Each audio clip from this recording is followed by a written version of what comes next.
And we're back with our Agile 100 online conference.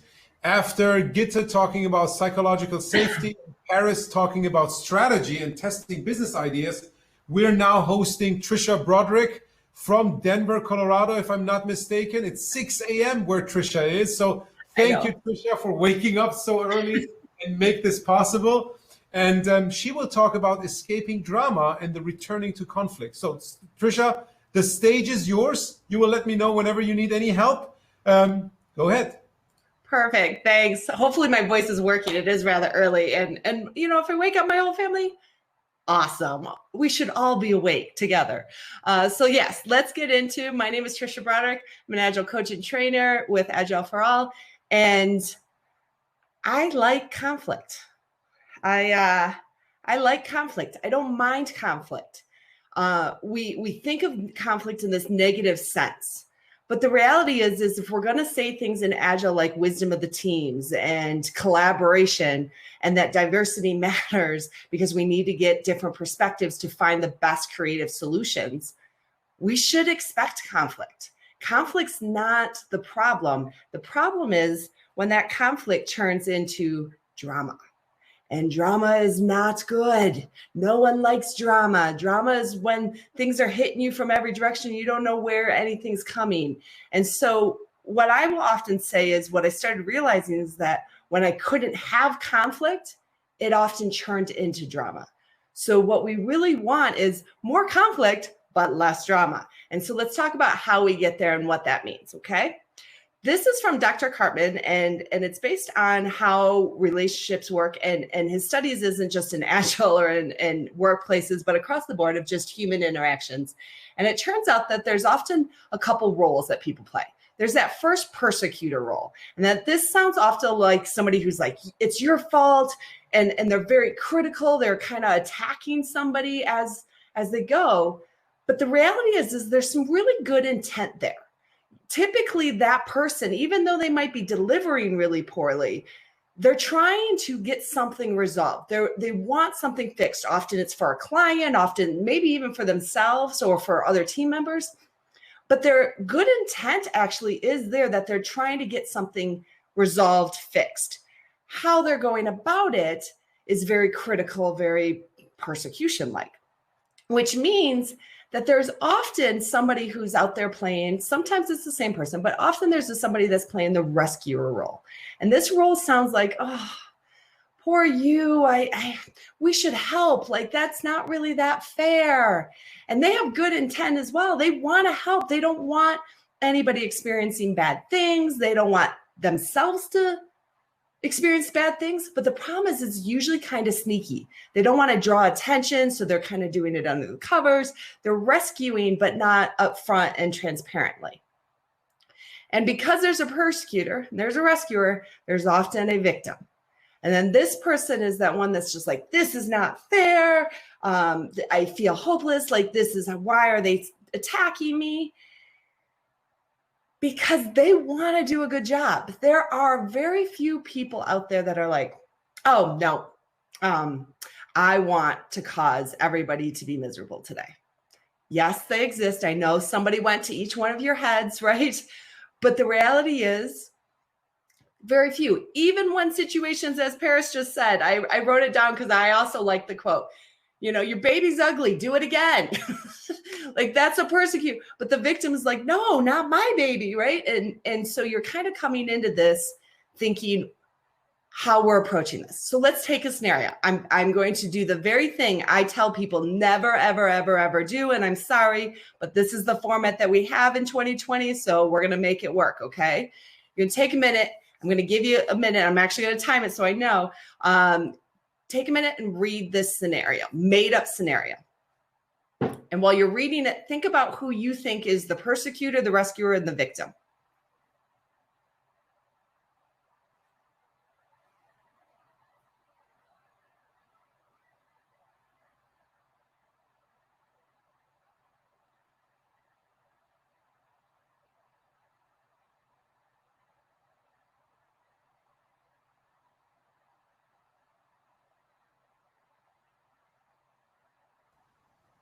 That's a tough one, Tricia.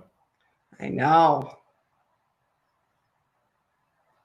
And for everyone, type it in the chat, whatever you believe, or just write it for yourself. But putting it in the chat, I think, makes it more interesting for all of us. Yep. Well, and that's where I'm going to ask. I'm just giving everybody's different times of reading. So giving time.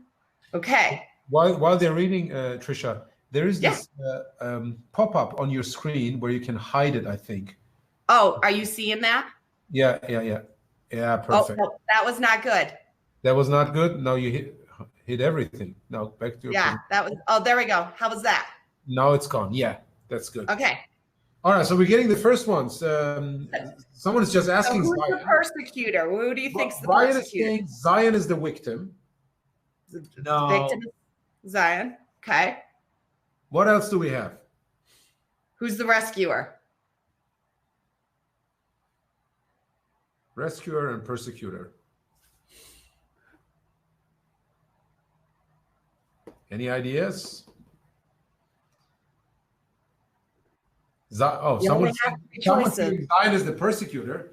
Nisha as savior or rescuer. Okay. A lot of people are saying that Nisha is the rescuer. What about the third person? What about John? Yeah, who's John? What role is John in?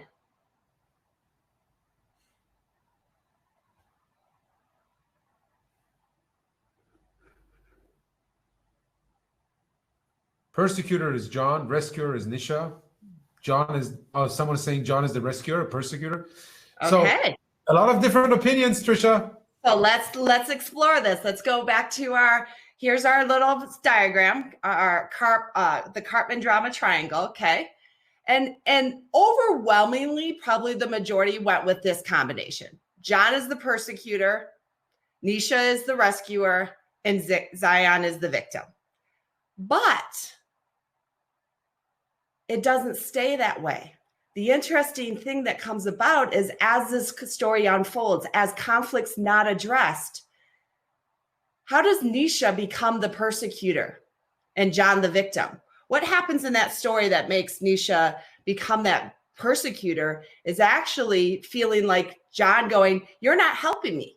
I'm the victim. You're not helping me, Nisha. And then all of a sudden, even though Nisha is not necessarily being critical in this way, she's being in a passive critical in the sense that she is not solving this problem. And so now John sees himself as the victim, which Zion will come in not knowing anything about it and is like, hey, let's help. Let's come in. I want to help, right? As they're going forward. But it doesn't stop there, because then also you have more twists that start happening and more things going on with it. And actually, Zion can then become the persecutor. So at that end of the story, Zion walks in. Have you ever walked into a meeting when you know that the people, like you can feel it, even though you don't know what they said, but you walk in and you know they were talking about you, right? And you walk in, well, often human reaction, defensive strategies, Zion is likely to go to a very critical place of, what are you talking about? What are you seeing? And then all of a sudden, Nisha's like, I was just trying to help people. And why are you all being mean to me? This isn't fair. Now my boss is telling me I have to let people go. Now Nisha's in this place of victim. John's going, wait, no, I was just trying to help the client, right? And all these things. And this spiral, this constant spinning of roles is what churns conflict into drama. It's what churns just a conflict that we could have a conversation about, a conflict that might not be fun, might have some hurt feelings. You tell me my baby's ugly, I'm gonna have some hurt feelings, right? But we can work through that. The hard part is once these spins start happening, it's hard to know who's playing what role, to which thing are you trying to actually address. Because in this scenario, if they start having a conversation about this, is Zion still believing this is, he's the victim, or where is he, right? Is he engaging this conversation as the rescuer, as the persecutor, as the victim? Meanwhile, if all three people are all coming at it as like, no, I'm the victim. No, I'm the victim. No, I'm the victim, which basically, welcome to 2020. We're not going to make much progress. So what we need to be doing as we're going into this is actually to start thinking about how do we unpack these switches? Because what Dr. Carmen actually highlights is it's really natural to have this happen. You'll see this in personal relationships. The problem, I should have given this disclaimer up front. Once I highlight this to you, the problem is you can't unsee it. So you're welcome and I'm sorry all at the same time because it's just constant. We see it at home. We see it in workplaces. We see it with strangers. We see it with neighbors. It's in some ways relationships and how we engage with people on a frequent basis. So we need to kind of learn how to unpack these switches, but it's not as easy as just going, well, are you the victim or are you the rescuer right now, right? You start throwing around those language and people just look at you like you're crazy. So I ended up actually leveraging some material from CRR Global in their Organizational Systems and Relationship Coaching Program. And one of their exercises kind of talks about the voice of the system, but I'm going to modify it slightly just to help us learn how to unpack these switches with some empathy. Okay. So if I take my 3 roles still, and I come in here and I know that these 3 roles exist. I don't know in the drama right now who is what roles or really where I am in what roles.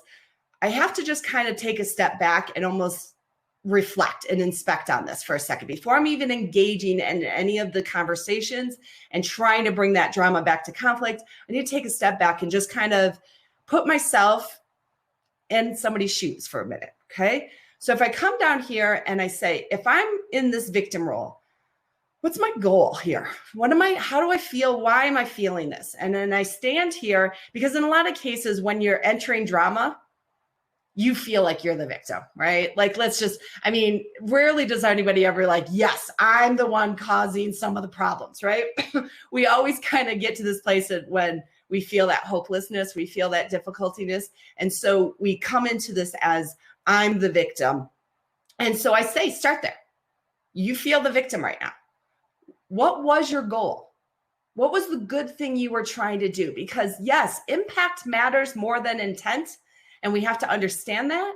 But intent matters too, in the sense that it will cloud your bias in terms of what you're doing and why you're engaging the way that you are because you feel justified. So I have to recognize, honor what my intent was and what my goal was. And then I have to think about how am I feeling? What am I doing? Where am I at with this? Now, once it's kind of easy in some ways to put yourself in your own shoes, right? Now, the hard part is let yourself go for a minute and jump over to the person you think is being the persecutor. So if I am Zion in this and I think, okay, I'm John now. What's my goal as John? What am I trying to do? Now, the first answer you'll come out with is something like be a jerk, right? Like that's not empathy. That's not being helpful, right? But truly try and put yourself in John's shoes of what was his possible good intent? What was his good reason possibly for doing this? And it may take you a little bit of practice to be able to come up with something, but you should be able to, okay? Because most people are not this malicious, villainous person. And how would I feel if I was John? Not, I am John. How do I feel? And they're slightly different. Like really try and put yourself in John's shoes and be like, okay, if this was my goal, I'm trying to get the thing fixed. How do I feel right now? Well, I probably feel frustrated. I probably feel angry, right? Like I feel weight on me. And that takes some practice learning how to get into that social emotional intelligence levels of putting yourself in somebody else's shoes, especially when you feel attacked by that person. And then go over, okay, Nisha's been trying to help. She's telling me to step up, but let me put myself in Nisha's shoes for a second. What's her goal, right? And now I'm going into Nisha. I'm like, what's my goal? What am I trying to accomplish? What am I trying to do? And so if I'm sitting here and you may need to think with it, you may find you have to go back to the person, John as the persecutor, go, no, there's something else, John, right? And it may take you a little bit of time. But if I'm Nisha and I'm sitting here and I'm kind of reflecting and it's like, okay, I'm not just trying to validate how I feel crappy about this. I'm trying to think genuinely, what is Nisha trying to do? Well, Nisha might be trying to And I'm thinking Nisha might be trying to help make us a team. Okay, that's a good goal. Well, how is she feeling? Well, we're clearly not communicating well. So she's probably frustrated because she's talked to us about nonviolent communication. She's talked to us about crucial conversations and we're still not having conversations, right? Like whatever those scenarios are for you and for your teams, you might have to go through it. Now, I find that if the longer the conflict goes and the less that I do this, I might have to do several rounds of different people and different victims and different scenarios to kind of start unpacking those switches. Once I kind of feel like I have a little bit of an understanding of different people in the scenario and in this drama that's happening at place, I take a step back away from all three roles. And I step back as if I'm an outside participant, which is super hard to do when you're in it. It's super hard. It's a skill, it's a muscle you have to build, right? But I take a step back away from all three roles and I actually go, what can I see that they can't? After having tried to be John for a little bit, after having been Nisha for a little bit, and myself as Zion for a little bit, what can I see when I step back that all three of them can't see because they're in it? And when you take that step back, it really, there's sometimes that it's always easier to say, do as I say, not as I do. Or it's easier to see it for somebody else than for yourself, right? Because you're so in it and how your brain is functioning. I think somebody earlier talked about psychological safety and how your brain is reacting to things when you're in it. And so learning those different perspectives and then taking a step back allows you to kind of go, what's the bridge? Because the problem is if John is still coming as a victim or Nisha is coming in as the persecutor, depending on which roles they're coming in and what part of the conflict that is bubbled up into this drama, it can be really hard to have an effective conflict conversation because Zion might be talking about the fact that you were having a conversation about me and they're like, we're only having a conversation because of XYZ that happened earlier, but he doesn't even know about the XYZ earlier. So you playing the victim because he busted you talking about him doesn't actually help anything. And so the conflict conversations can be really tricky because you're talking about different offenses of the conflict in those spirals. So when you step back, it allows you to find the common bridge often that will help bring people together. That there is one shared goal very often in some conflict that will help move that drama back to conflict. We can unpack these different offenses as we're discussing, but let's remember what our common goal is. And so let me put this out in chat for a minute and ask Saurabh to ask this question for chat because I don't know how this is working. What do you think if you stepped back from all three of these roles in this scenario? What can you see that they can't? What's the bridge here? Yeah. So what can you see that they can't? And feel free to type your answer to this or your perspective to this into the chat. And I will then read it out to Tricia, as Tricia can only see her presentation and not any other screens. We make technology work. We'll make it work. Yeah. You hire a Saurabh to read it out to you. So what can we see that they can't?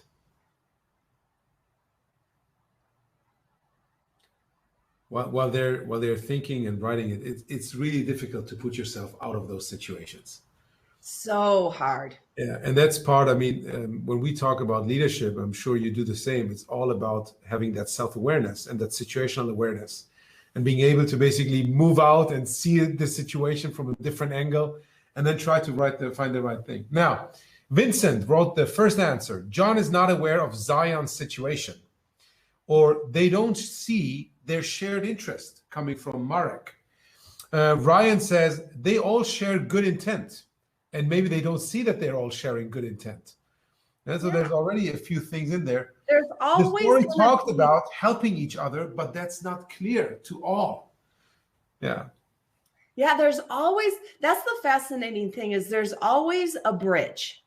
There's always a bridge. It's whether or not we're willing to see it, whether or not we're willing to honor that to help us move back from drama back into conflict. And one of the things that, as Saurabh was just mentioning in leadership, we kind of do this false learning in terms of leaders, like where it's personal, it's not business. First of all, that is the most craziest thing for me is that we quote this. It's from a movie.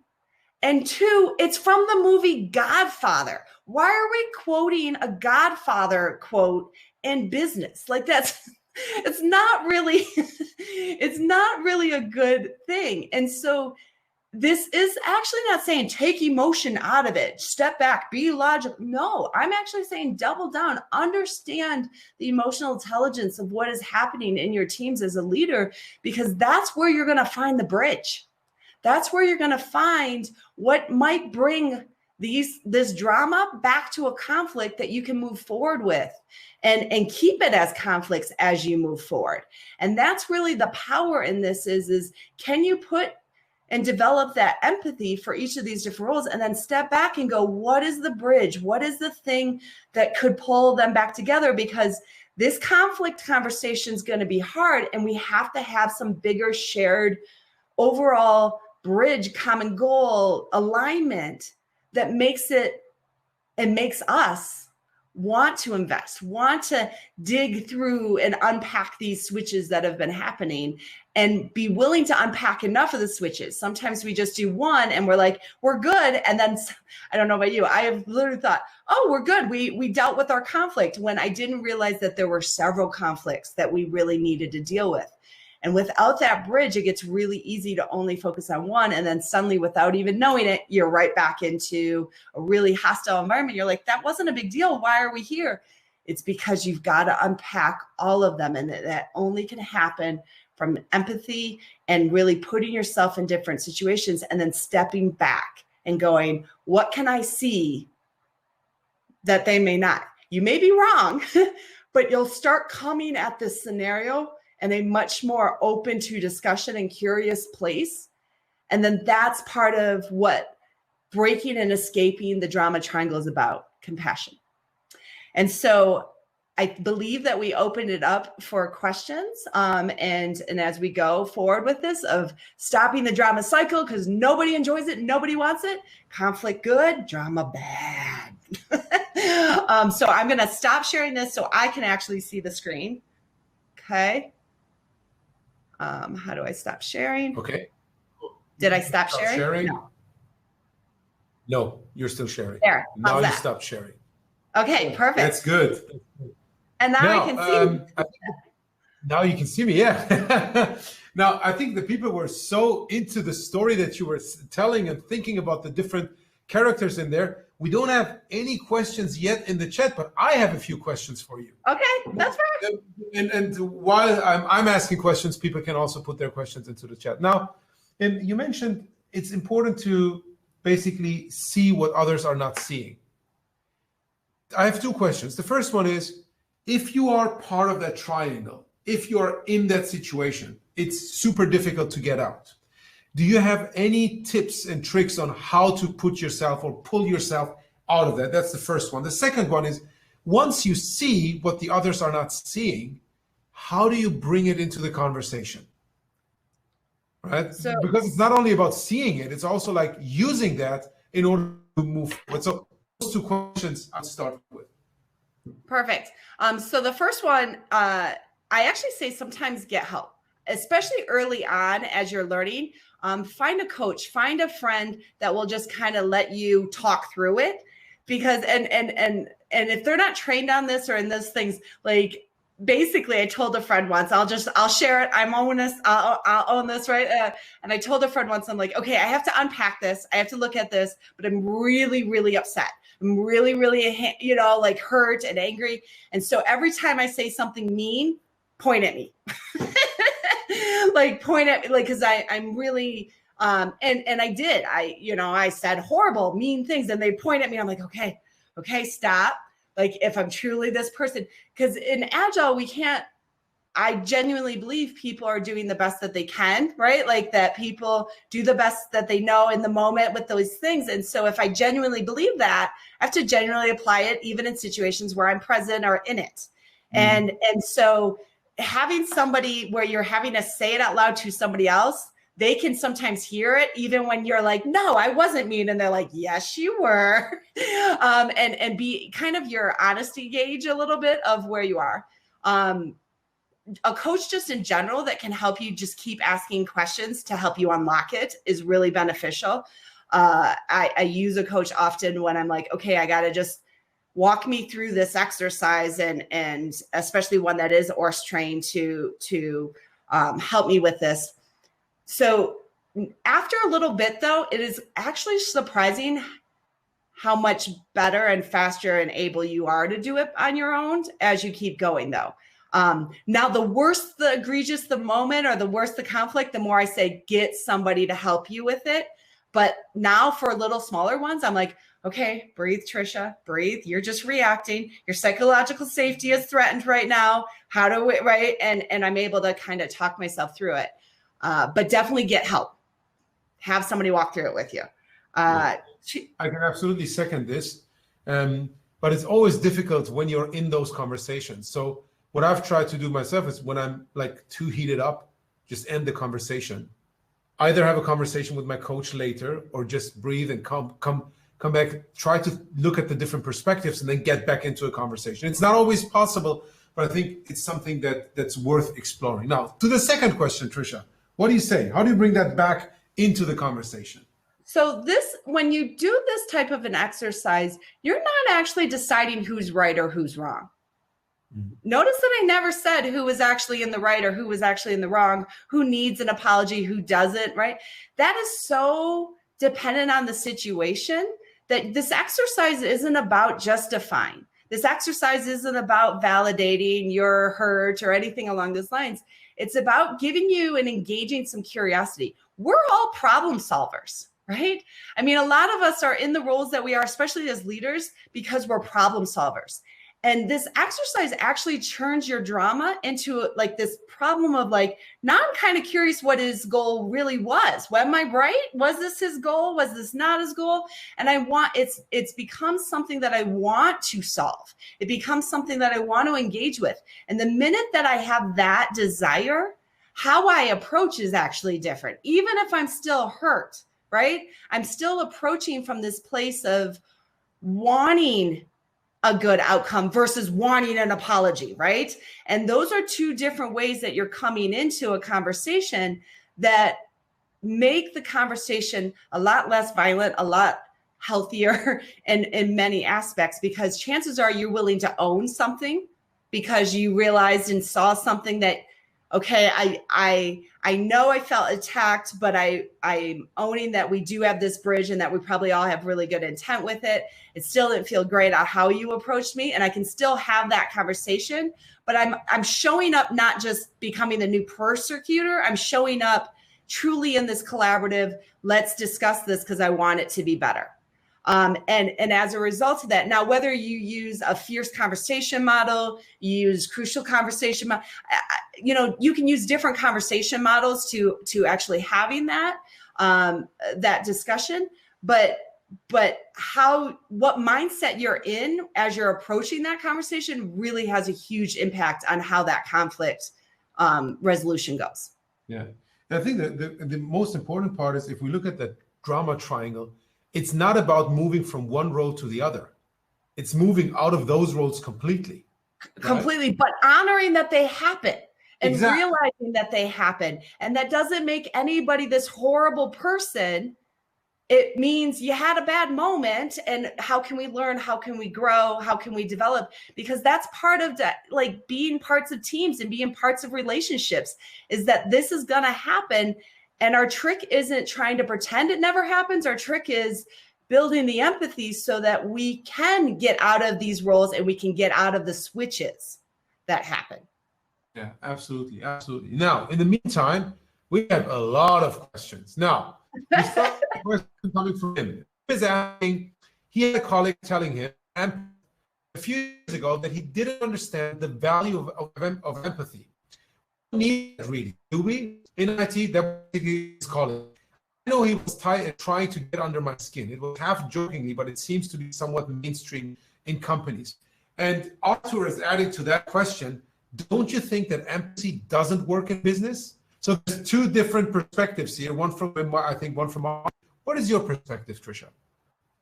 Well, clearly based on this conversation, I 100% think empathy and emotional and social intelligence are huge in business. And the taboo topics that we've been told, or at least I was told specifically, you don't talk about this at work, you don't do this at work, you don't have feelings at work.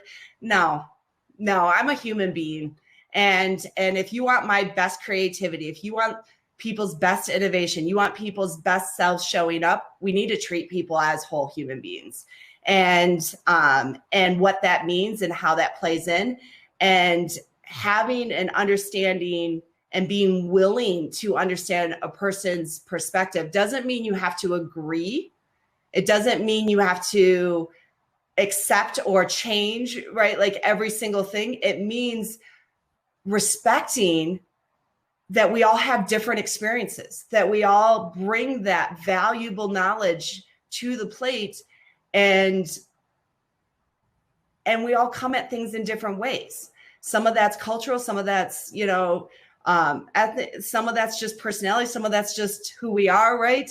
And really having the ability to engage with people on a level that's just like, yes, robotic level. It's important. Now, there are people that are very data oriented, and I'm not knocking that in any form or sense. That's also part of respecting and honoring where that person is. But that's part of it is the social and emotional intelligence that comes with all of it. So no, I think business only works when we start actually treating people like humans. Mm-hmm. Okay, that's a good one. Now, Shabir is adding to that, and maybe going a bit more to the drama triangle itself.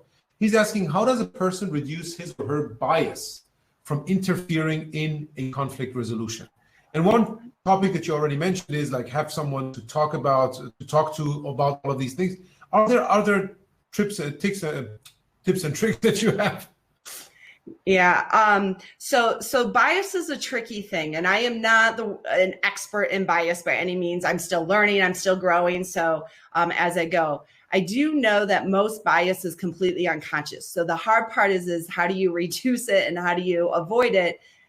It's really, really challenging because you don't even know the biases often that you have or when they're showing up. And we and I believe as a society need to do better at helping people recognize and spot when a bias is happening, because often it's not. And so my tip is, if people are reacting to something you're doing or saying and you find it completely like, what?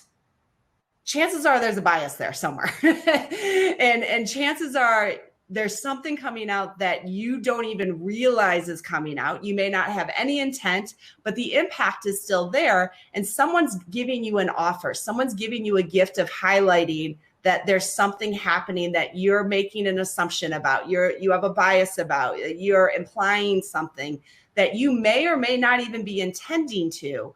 Mm-hmm. I think it's important for each of us to start looking at those as opportunities and not as attacks, right? So in some ways, like for me, that's no longer conflict. Like when someone says, Tricia, that was a microaggression, I'm like, oh, it was? Like, okay, tell me, like let me, and it hurts because I know I hurt somebody, but there's an element of me kind of then coming in and going, well, what is that bias that was coming up? And I may need to then go back and unpack it with somebody. I may need to go and talk with people. I just saw this, somebody posted this, like, if you think you're the victim and you're completely in the right and you're only talking to people that are validating you are the victim, go find at least 4 people that tell you you're not the victim. and because you might, out of, one person telling you you're not the victim in this scenario, you might go, no, they're ridiculous, right? But if you keep talking to different people, somebody might be able to help you finally get the click of that bias that you're showing that you can't see. right? That is unconscious to you. But if you only talk to the people that validate you, then your biases are going to keep showing up, and you're going to keep getting hit with conflict that quickly turns to drama, because you're like, you persecuted by some bias and then you didn't even realize it. So then you became the victim because you're like, no, I'm not this. and then all of a sudden we're doing these switches, and these conflicts turn into drama. You've got to actually hear from multiple voices in order to help. And that's what helps me most with my biases, is talking with different people who have different experiences to really start to understand. And I find them still, on a regular basis. I'm like, I don't even agree with that. Why did that come out? Right. And helping to reset some of those and relearn. Yeah, cool. Now, going back to the topic of empathy, Wim is asking, typically companies go, leave your emotions at the door. And Gitta, advocated for no, don't leave your emotions at the door. They're part of creating psychological safety. And in that scenario, you don't really need empathy, do you? Or how do you get companies to change that view? Is it a management thing? Do they need to be taught EQ instead of IQ, right? What kind of experiences have you had? Because I know you've been teaching a lot of leadership classes. Maybe you can tell us a bit about that. Yeah. So I'm now super, it was too early for me to get up, Gita, and so I couldn't watch, but I can't wait to go back, because I find phrases like it's not personal, it's just business, and leave your emotions at the door to be so ridiculous and actually a bias in themselves, right? Of what makes good leaders. And I am 100% emotional at times. I have cried at work. I will cry at work again. And you know what? It didn't make me a bad leader.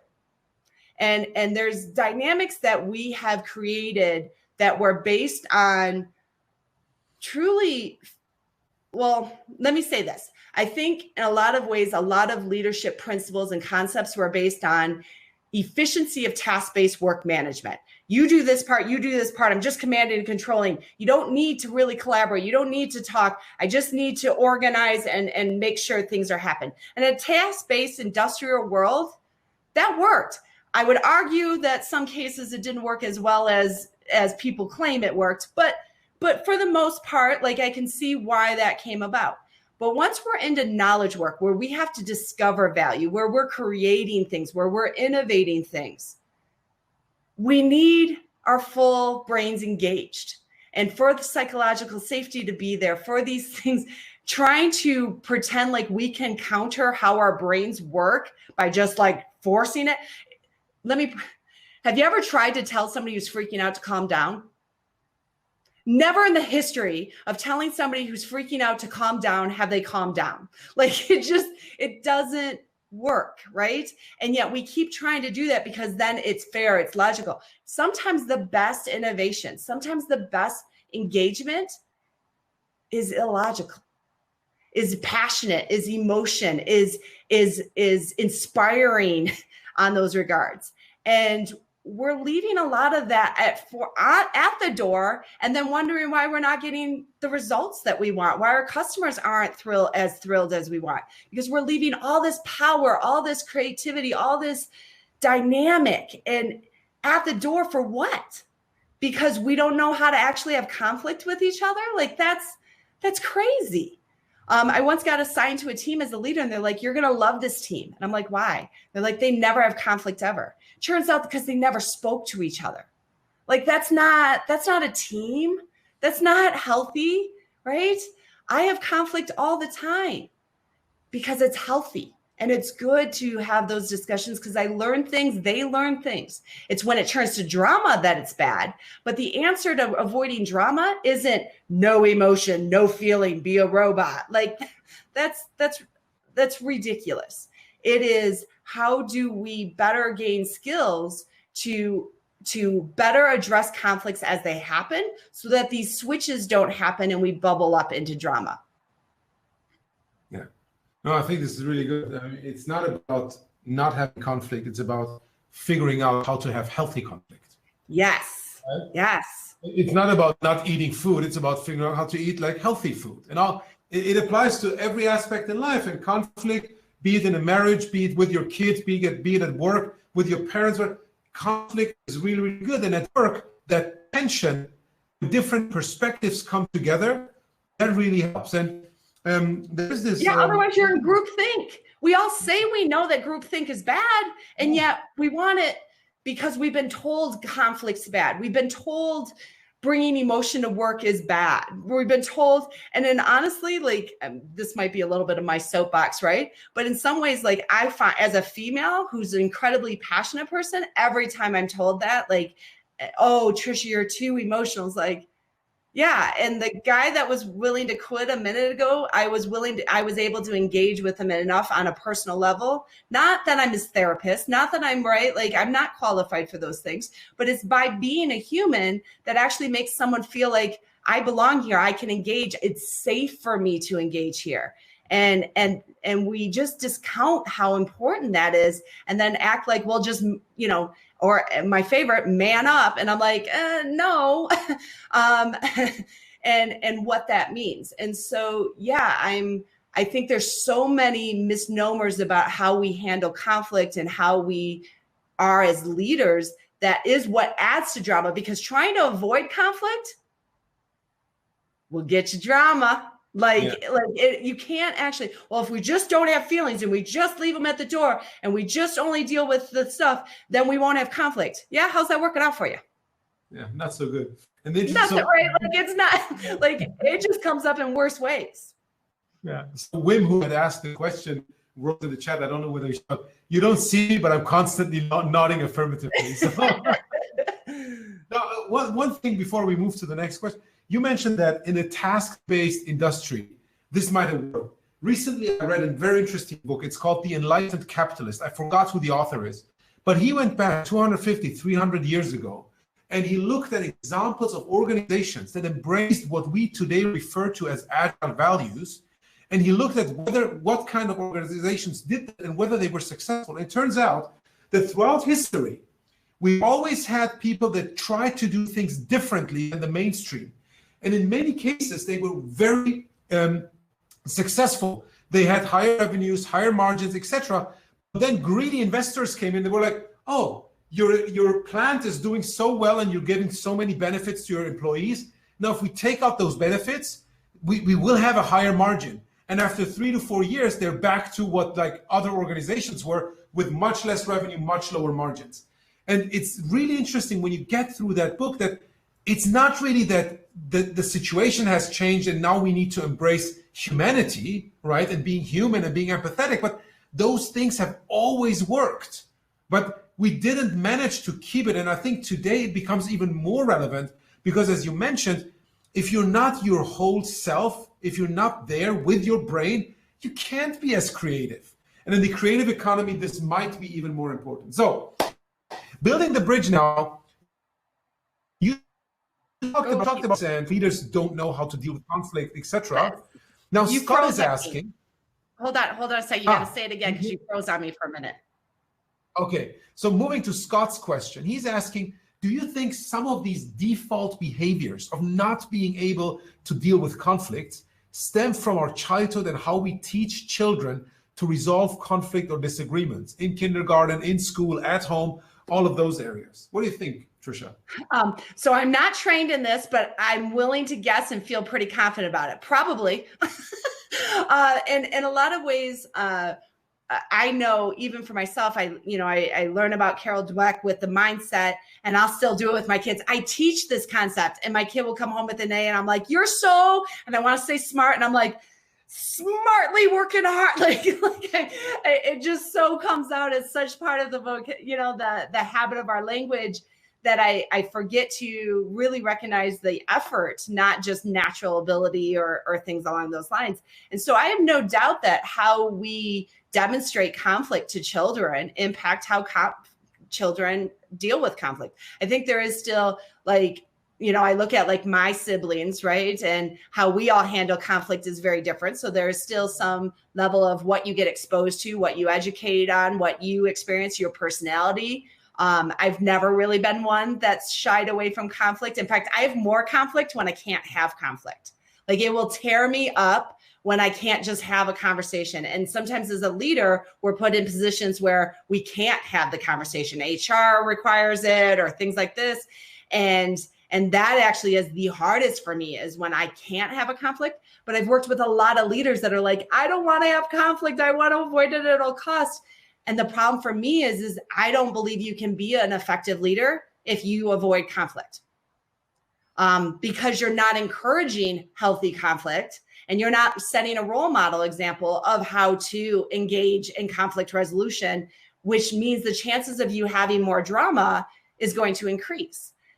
I do think that there's a lot of how we're built up, our society, and not just for me in the US, but across the world, of different expectations in terms of what is allowed or what is not allowed. I remember the first time I was willing to have a conflict with a boss, and I had so many people coming like, what are you doing? Why are you doing? It's like, because don't they want to know? Wouldn't they want to know that I respect them as a leader, and I would want to, if I was that person, I would want to know that. And it still will stay with me how many people freaked out because I was willing to tell a boss something directly and in front of people. And that boss actually did come up to me afterwards and thank me. And because he didn't know. And that stayed with me to where it's something, at least in my professional, no matter what happened kind of as I was growing up, that I want to learn more about how to do this, because I don't always do it well. Like, I have the ability to persecute just as best as everybody else, right? I don't always do it well. And sometimes my emotions or my reaction, my biases come out. But the more that you're willing, the more that you practice, the more that you engage, the better. It is a learned skill that you can get better at it. And the best thing that I learned with this a little bit too is the more that I demonstrate that I'm willing to understand that I can have maybe a primary role, like I'm constantly a rescuer in a horrible way, right? Like I'll just help and no one will know because I'm being a servant leader. I'm behind the scenes. And I'm like, no, that's not what that really means. But like in my head, I can tell myself that story, and it backfires every single time. But like I still do it, and I still fall into that trap. And so understanding what your primary, what you tend to get pulled into, learning what those behaviors are can help you kind of break from some of those habits, spot it sooner, become more aware of it. I just had it where I went to jump in as a rescuer the other day and went, nope.